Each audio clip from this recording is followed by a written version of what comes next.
भक्तों हरे कृष्णा। भक्तों आज हम सब श्रीमद् भगवत गीता यथारूप अध्याय 4 का श्लोक नंबर 1 पढ़ेंगे। भक्तों उससे पहले हम सब भगवान की मंगलाचरण स्तुति करेंगे। ओम अज्ञानतिमिरन्धस्य ज्ञानांजनशलाकया चक्षुर्मिलितं येन तस्मै श्री गुरुवे नमः। श्री चैतन्य मनोभीष्टं स्थापितं येन भूतले स्वयं रूपा कदा मह्यं ददाति स्वपदान्तिकं। वन्देऽहं श्री गुरु श्रीयुतपदकमलं श्री गुरून् वैष्णवश्च श्री रूपं साग्रजातं सहगण रघुनाथ वन्दितं तं सजीवं साद्वैतं सावधूतं परिजन सहितं श्रीकृष्ण चैतन्य देवं श्री राधा कृष्ण पदान सहगण ललिता श्री विशाखान्वितांश्च। हे कृष्ण करुणा सिंधो दीनबंधो जगतपते गोपेश गोपिका कांत राधा कांत नमोस्तुते। तप्त कांचन गौरांगी राधा वृंदावनेश्वरी वृषभान सुते देवी प्रणमं हरिप्रिये। वांछा कल्पतरुभ्यश्च कृपा सिंधुभ्येव एव च पतितानां पावनेभ्यो वैष्णवेभ्यो नमो नमः।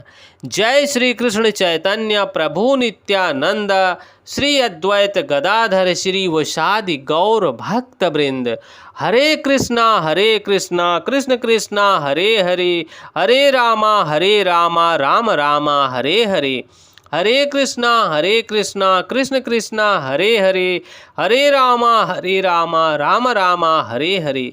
भक्तों आज हम सब अध्याय 4 दिव्य ज्ञान का पहला श्लोक पढ़ने जा रहे हैं। कृपया भक्तों ध्यान देना। इमं विवस्ते योगम प्रोक्त वाहनम मभ्यम विवस्वान मानवे प्राह मनु इच्छवांकवे ब्रवीत। श्री भगवान बोल रहे हैं भक्तों मैंने इस अमर योग विद्या का ज्ञान सूर्यदेव विवस्वान को दिया और विवस्वान ने मनुष्यों के पिता मनु को उपदेश दिए और मनु ने अपने पुत्र इक्ष्वाकु को दिया। यहाँ पर भक्तों भगवान स्पष्ट बोल रहे हैं कि ये ज्ञान पुरातन है और ये पुरातन ज्ञान भगवान सबसे पहले सूर्य भगवान को दिया था। जिस प्रकार सूर्य अपनी दृष्टि सभी जंतु जानवर प्राणियों पर डालते हैं उसी प्रकार इस भगवत गीता का ज्ञान उन्होंने अपने पुत्र विवस्वान ने अपने मनु को दिया और मनु ने इसका उपदेश इक्ष्वाकु को दिया। इस प्रकार से भगवत गीता पृथ्वी लोक पर पहुंची। भक्तों यहाँ पर हमें भगवत गीता का इतिहास प्राप्त होता है। अत्यंत प्राचीन बताया गया है जब इसे सूर्य लोक इत्यादि संपूर्ण लोगों के राजा प्रदान किया गया था। समस्त लोकों के राजा विशेष रूप से निवासियों की रक्षा के निमित्त होते हैं। अतः राज्य वर्ग को भगवत गीता की विद्या को समझना चाहिए जिससे वे प्रजा पर शासन कर सकें और उन्हें काम रूपी भाव बंधन से बचा सकें। मानव जीवन का उद्देश्य भगवान के साथ अपने शाश्वत संबंध को बनाना, आध्यात्मिकता का ज्ञान का विकास होना और सारे राज्यों तथा समस्त लोकों के शासन अध्यक्षों को चाहिए कि भगवत गीता की शिक्षा संस्कृति तथा भक्ति द्वारा नागरिकों को यह पाठ पढ़ाया जाए। दूसरे शब्दों में सारे राज्य के शासन अध्यक्ष कृष्ण भावना विद्या का प्रचार करने के लिए होते हैं जिसमें जनता इस महाविद्या का लाभ उठा सके, मनुष्य जीवन के अवसर का लाभ उठाते हुए सफल मार्ग का अनुसरण कर सके। इस मनवंतर में सूर्य विवस्वान कहलाता है यानी सूर्य का राजा जो सौर मंडल के अंतर्गत समस्त ग्रहों लोकों का उद्गम है। भक्तों यहाँ ब्रह्म संहिता से श्लोक आया है यक्ष छुरेश सविता सकल ग्रहाणम राजा समस्त सुर मूर्ति शेष तेजः यस्य यज्ञा भ्रमति संभृत काल चक्रो गोविंद आदि पुरुषम तमहम भजामि। यहाँ भक्तों ब्रह्मा जी बोल रहे हैं मैं उन श्री भगवान गोविंद की पूजा करता हूँ जो आदि पुरुष हैं और जो जिनके आदेश से समस्त लोकों का राजा सूर्य प्रभूत शक्ति तथा उष्मा धारण करता है। यह सूर्य भगवान के नेत्र के तुल्य हैं और यह उनकी आज्ञा अपनी कक्षा को तय करता है। सूर्य सभी लोकों का राजा है तथा सूर्य देव विवस्वान सूर्य ग्रह पर शासन करते हैं, जो ऊष्मा तथा प्रकाश प्रदान करके अन्य समस्त लोकों को नियंत्रण में रखता है। सूर्य कृष्ण के आदेश पर घूमता है और भगवान कृष्ण ने विवस्वान को भगवत गीता की विद्या समझाने के लिए अपना पहला शिष्य चुना। अतः गीता किसी मामूली सांसारिक विद्यार्थी के लिए कोई काल्पनिक भाष्य नहीं है, अपितु ज्ञान का मानक ग्रंथ है जो अनंत काल से चला आ रहा है। भक्तों, यहाँ ध्यान देना, महाभारत में शांति पर्व में हमें गीता का इतिहास इस रूप में प्राप्त होता है। त्रेता युगादो च ततो विवस्वान मानवे ददो मनुष्य लोक भृतार्थ सुताये इक्ष्वांकवे ददो इक्ष्वांक कुड़ा च कथितो व्याप्य लोक नवस्थिता। भक्तों, त्रेता युग के आदि में विवस्वान ने परमेश्वर संबंधी इस विज्ञान का उपदेश मनु को दिया और मनुष्यों के जनक मनु ने अपने पुत्र इक्ष्वाकु को दिया। इक्ष्वाकु इस पृथ्वी के शासक थे और उस रघुकुल के पूर्वज थे जिसमें भगवान श्री राम ने अवतार लिया। इससे प्रमाणित होता है कि मानव समाज में महाराज इक्ष्वाकु के काल से ही भगवत गीता विद्यमान थी।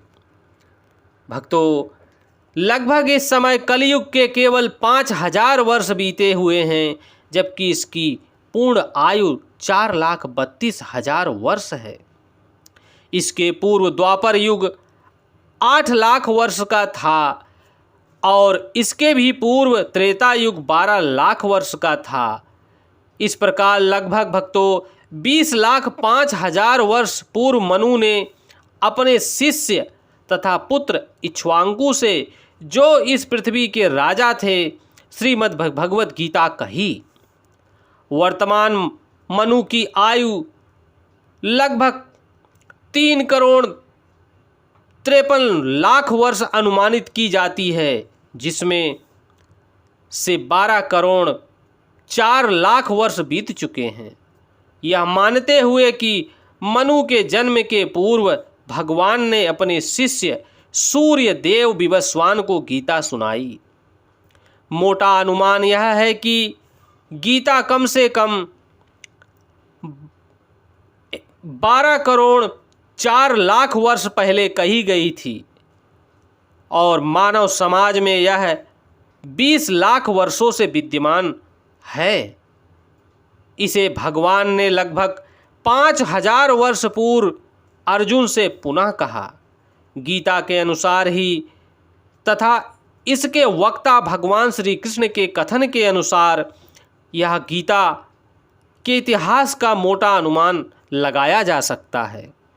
सूर्यदेव विवस्वान को इसलिए गीता सुनाई गई क्योंकि वह क्षत्रिय था और उन समस्त क्षत्रियों का जनक है जो सूर्यवंशी है।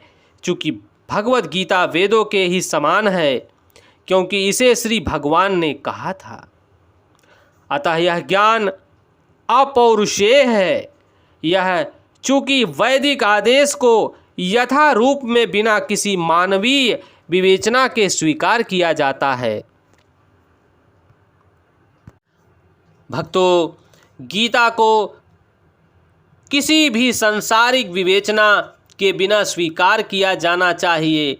संसारी तार्की जनक अपनी अपनी विधि से गीता के विषय में चिंतन कर सकते हैं।